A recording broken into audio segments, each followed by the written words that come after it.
For me, dissociation is a very important aspect to treat when we're working with the cycle of self-destructive behavior, because truthfully, it would be impossible for our clients to actually pick up the cigarette and burn themselves or do whatever destructive behavior they want to engage in if they were fully present in their bodies. So the important thing to know about the dissociative process is that for many of our clients, this has always been synonymous with their superpower. They have had to lean into using dissociation probably from the time they were very, very young. And frankly, it probably was the only option that was available to them. When we talk about dissociating, we're talking about mentally escaping what the client is not able to literally physically extricate themselves from. So they have learned over the years that when they're in situations that feel threatening or overwhelming and they're not able to fight back with any sense of agency and they don't feel empowered in any way, they are going to simply check out. And again, in the cycle of self-destructive behavior, it is in fact their ability to be able to mentally check out that not only makes it possible to hurt themselves, but often sort of winds up in them hurting themselves much more deeply than they actually intended. So when we work with dissociation, we have to make it clear to our clients that we're not taking that superpower away from them. What we want to do is help them to become more aware of what are the physical harbingers that let them know that they are going to the ceiling. And once they have that awareness and that understanding, we can then introduce the concept of choice. And I'll talk more about that in just a minute. Let's first look at what some of the more sort of common physical harbingers of dissociation might be. Things like getting a headache, blurry vision, tunnel vision. I've had many clients say to me, it feels like you're moving further and further away from me, even though neither one of us is actually physically moving. But that's their sort of experience as they are dissociating. They'll even say to you, I see your mouth moving, but I don't hear what you're saying, right? Because again, they're disconnecting and they're checking out. Some clients might describe a heaviness that they feel in their arms or their legs. I've even had clients say, I feel completely immobile. I'm not able to move my hands. I'm not able to stand up. And that is a part of that freeze response that dissociation is really synonymous with. They may tell you that it feels like they're being encompassed in darkness. This is something I hear a lot. It's like this blanket of darkness is enveloping them. Everything in the room suddenly gets very shadowy and dark for them. They may tell you that they feel dizzy or lightheaded. I have clients who say, I feel like I'm literally floating above my seat. Or they may also say there's a lot of internal distraction, and that might be just sort of static, or it could be voices that are actually talking to them internally. Now, it doesn't mean that your client is going to have all of these physical manifestations, but it is important that they gain more awareness and understanding about how do I do dissociation, because they can't introduce the possibility of choosing to not dissociate unless and until they're able to name the experience as dissociative. And just to remind you, the experience of dissociation is a limbic system function. Right? So it's happening in the sensory emotional part of the brain. So the more dissociative your client becomes, the more they're going out of executive functioning and thinking. As I've mentioned to you in an earlier segment, when we name a sensory emotional experience, the naming of that experience does light back up the front part of the brain. And so one of the ways that we begin to address dissociation is to make sure that the client is not getting lost in limbic, but that they have this ability, because they're understanding the physical harbingers, they have this ability to name the experience as dissociative. This is a piece of art from one of my clients. I find it really helpful to invite the client, particularly if you're taking a parts perspective, to ask them to think about the part of them that has the function or the job of doing dissociation. And then in some way to externalize that, and again, that can be through drawing, it can be through a collage, they can choose a figure from sand trays, so there's different ways in. As you can see in this piece of art, the client has actually done a really nice job, I think, of illustrating the dissociative experience. If you look closely at the way she's illustrated the eyes, they're kind of spacey and glazed and big, almost like the deer in the headlights phenomenon that I think clients experience when they are dissociating. The other thing that's interesting about this piece of art, if you look at the lower part of the picture, is that she was not able to complete the crotch and the legs. She didn't give herself hands or fingers.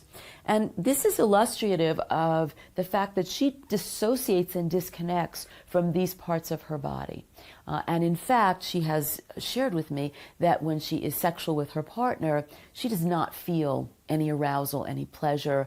She has to either be high or drunk. And then she says she's pretty much on the ceiling and not really present for that experience. And she's really depicting that in this poignant piece of art.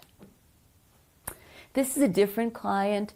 And what I like about this piece of art is that she really illustrates that darkness that I was alluding to. And many clients do. It's not unusual that there's black or dark coloring somewhere on their collage or their drawing that really captures that feeling of being enveloped in darkness.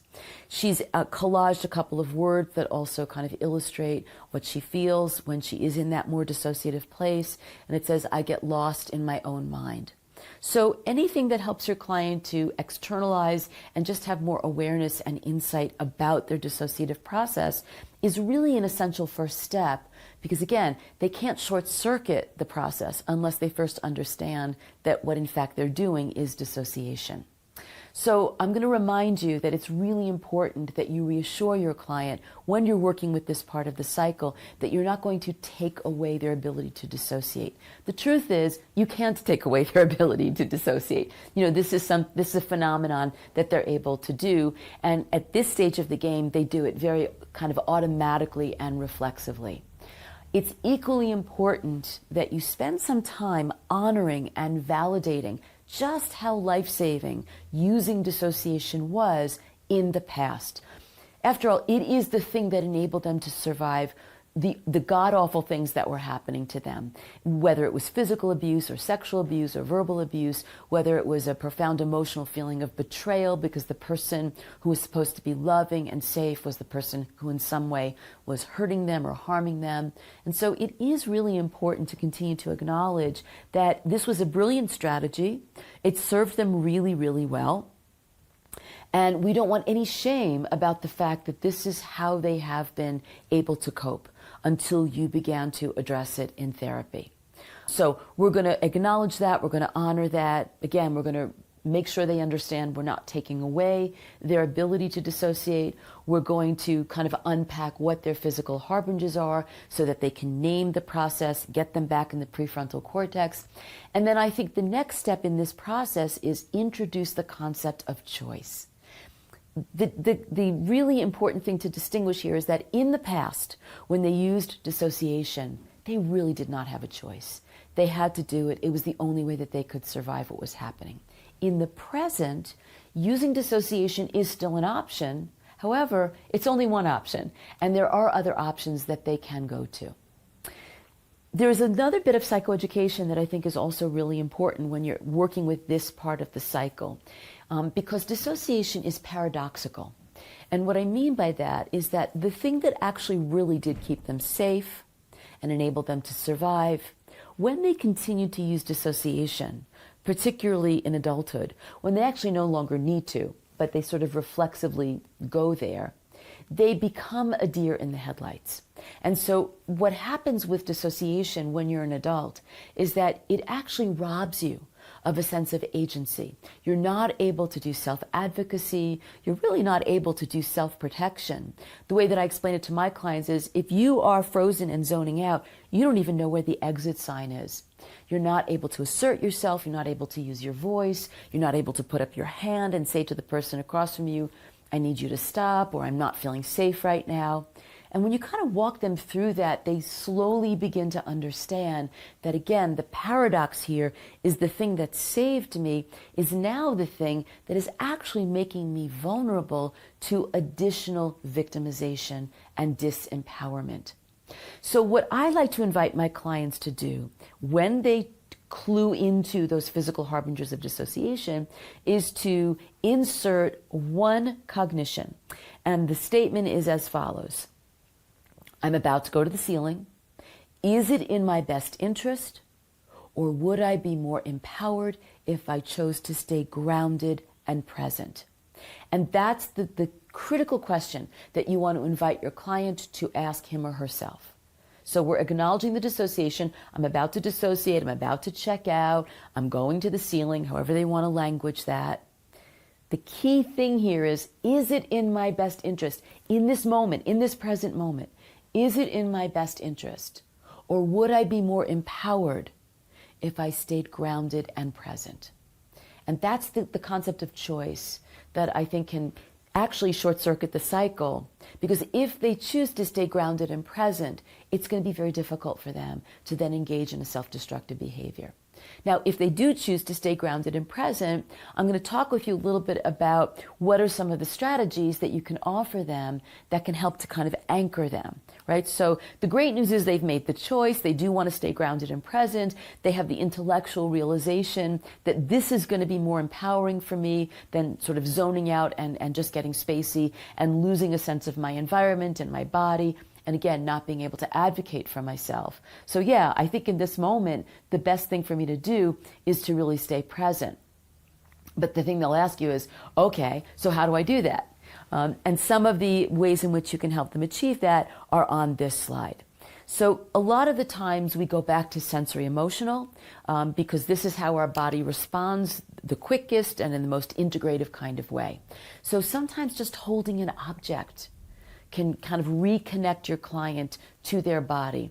I like to use things that are small and portable, things that they can carry with them because they never know when they're going to potentially get triggered and land in a dissociative place. And I also like to have a lot of stuff available in my office. This is something that I really encourage you to do as well. I have a bunch of small tables that are near where my clients sit, and they're baskets, and they're filled with things like smooth stones, seashells, fidgets, essential oils, small little stuffed animals that have a lavender scent to them, sand that they can touch, right? And you want these things to be out in the open because you're normalizing for the client that this is what we use and that they're not the only client who needs this stuff or uses these things. And we want it to be like right there and available to them because the dissociative process can happen like that. And so once they recognize, there's the smooth stone, it's right next to me, there's that little stuffed animal that I like. A lot of my clients like using koosh balls because there's like strings that they can pull on. And frankly, I'd rather them do that than pull on their hair. So that becomes kind of a form of sublimation for them. I have blankets, I have stuffed animals, anything again that the client likes. They can bring in things that they have at home that work for them. But the idea is we want them to experiment with simple objects that can pretty quickly be connected and associated with getting grounded. Pictures. The photograph of their pet, a photograph of somebody who's really loving and safe in their lives. Maybe we take them back to their safe place collage. Maybe they bring in a picture of their remembered resource. These are strategies that we've talked about in prior segments. A piece of jewelry also can very quickly be grounding. Now, you want to make sure that the associations to that piece of jewelry are very, very positive. So if they have a loving, supportive partner and they're married, grabbing onto your wedding ring or a bracelet perhaps. I have a couple of clients that actually bring rosaries into session. I have a client who has a Jewish star, and sometimes she'll hold on to that. We also can use the somatic resourcing as a way to reground from dissociation. So we talked before about introducing breath work, and we talked about aromatherapy. Remember, I'm going to remind you that the olfactory part of the brain is closest to the sensory emotional memory part of the brain. And so when the client finds a scent that they love, actually, for my money, it's one of the quickest ways to short-circuit dissociation. So maybe make sure that with each session, they're bringing in something that has that scent and that fragrance. And then you both know that it's available during the session. Here are a couple of other strategies that you can also kind of run by your client, see if they resonate, see if they're curious, to give them a try. So sucking on an ice cube, what I don't want my clients to do is to plunge their hand or their arm into a bucket of ice. In actuality, that is another manifestation of self-destructive behavior, but sucking on an ice cube can kind of reconnect them to sensation in their mouth. And so that can be regrounding. Splashing cold water on the face can sometimes be regrounding. I've talked earlier about car keys when I gave you that example of escape clauses for the client who was very triggered going back to her parents' house for brunch every Sunday. And car keys are great regrounders because, again, they remind the client you're adult, you can drive, you're not trapped, you can get away. So holding them, the weight of car keys, the sound of car keys, the physical feel of car keys, it's a great sensory kind of object to work with. So a lot of my clients, sort of hold on to the car keys in their pocket, or they keep the car keys in front of them where they can visually see them. Any kind of a physical activity, we talked earlier about some of the somatic resourcing, so if they go into the thumb hold, or they do the figure 8 rock, or they do the hug or the butterfly tap, all of those things can also be inserted in this part of the cycle because they all have the effect of reconnecting the client to their body and helping to short circuit their dissociative state. Just a change of environment also can reground a client. So there are definitely times where I'll ask the client to stand up and we'll kind of walk from the office into the waiting room. Sometimes we even walk outside. Sometimes we walk down the block and then we come back in the office. If the client is doing a teletherapy session, I'll invite them to step outside with their phone or their laptop. It's kind of amazing actually how quickly a change of environment can kind of reorient them and help to short circuit their dissociative experience. There is a simple exercise that a lot of sensory-based therapists use. It's a hand clapping game. So basically what you do is you have the client sit across from you and you do a series of gestures and then you ask them to repeat the gestures that you've done. So I'm going to demonstrate, and you're watching this on the video. Go ahead and give it a try and respond. Don't make the gestures complicated. Again, my belief is always you want to set your clients up to succeed. You do not want to set them up inadvertently to fail. So it might look like this. And then I have you repeat it. And then I might go. And then I might clap my onto my lap. Or, right? And you can make it a little bit more complicated as you go. But again, you have to sort of really track and monitor. You don't want the client to become frustrated. But what you're kind of forcing them to do is to be in the optimum window because they have to use executive functioning so that they can be kind of taking in what you're doing. But it's also limbic because they're hearing the sound of the clapping and they're feeling on a tactile level the different places that they're tapping. So this is another cool way that you can help to get your clients in the optimum window and kind of get them present and back in the room.